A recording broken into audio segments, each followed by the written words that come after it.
Fokus utama kami kali ini adalah soal perlindungan jemaah, kesiapan petugas, serta komitmen layanan yang harus dijaga oleh seluruh penyelenggara ibadah haji khusus. Kita semua tahu jemaah haji khusus seperti juga jemaah haji reguler memiliki profil beraneka macam. Seringkali adalah mereka yang telah lanjut usia atau memiliki kebutuhan layanan yang lebih spesifik. Karena itu, pelayanan terhadap mereka bukan sekedar soal fasilitas, melainkan soal tanggung jawab, perhatian, dan kesiapan menyeluruh.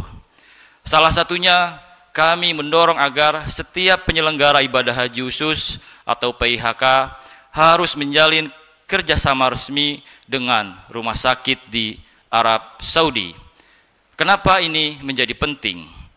Karena masih kami temui adanya kasus ketika jemaah haji khusus jatuh sakit, mereka tidak tahu harus kemana.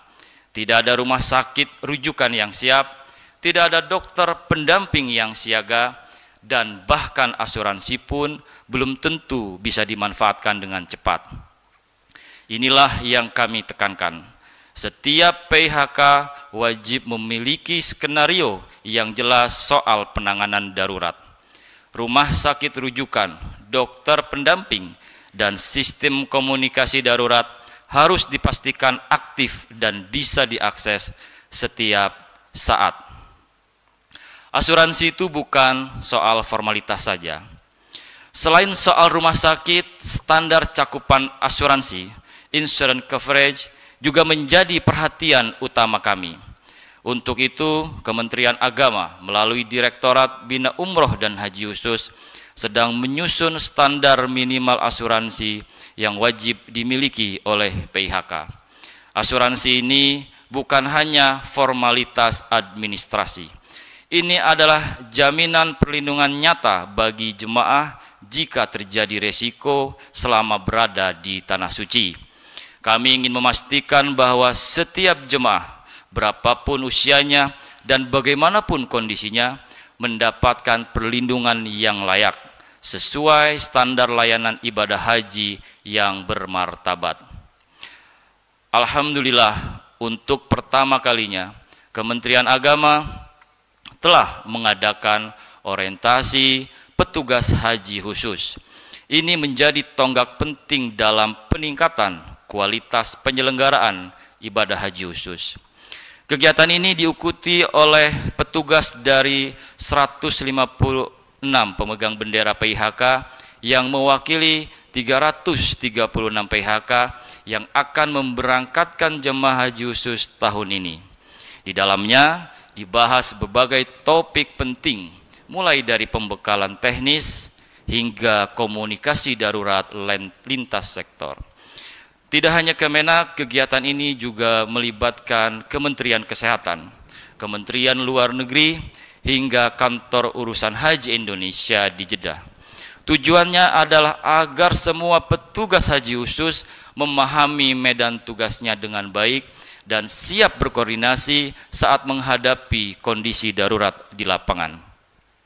Kami juga tekankan pentingnya komunikasi dan kekompakan lintas instansi.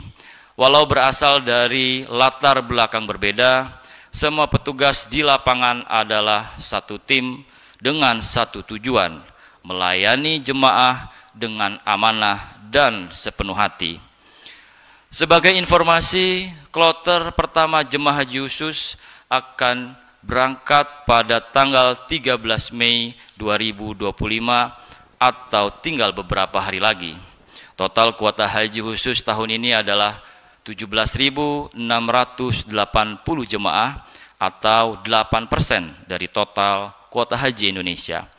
Artinya setiap langkah pelayanan harus disiapkan dengan matang, mulai dari keberangkatan jemaah haji, penjemputan di Tanah Suci, akomodasi, transportasi, hingga layanan kesehatan dan tentunya bimbingan ibadah bagi seluruh jemaah. Kami berharap seluruh PIHK dan petugas yang bertugas di lapangan dapat menjalankan amanah ini dengan sungguh-sungguh, karena sesungguhnya menjaga kenyamanan dan keselamatan jamaah adalah bagian dari ibadah. Bapak Ibu yang kami hormati, penyelenggaraan haji terutama untuk haji khusus bukan soal bisnis perjalanan. Ini adalah ladang amanah, ladang ibadah dan ladang pertaruhan kepercayaan dari para jemaah. Mari kita jaga bersama marwah penyelenggaraan haji Indonesia. Pastikan setiap jemaah haji khusus kembali ke tanah air dengan hati yang tenang, tubuh yang sehat, dan jiwa yang bersih setelah menjalankan ibadah suci ini. Haji Indonesia aman, nyaman, mabrur sepanjang umur. Wassalamualaikum warahmatullahi wabarakatuh.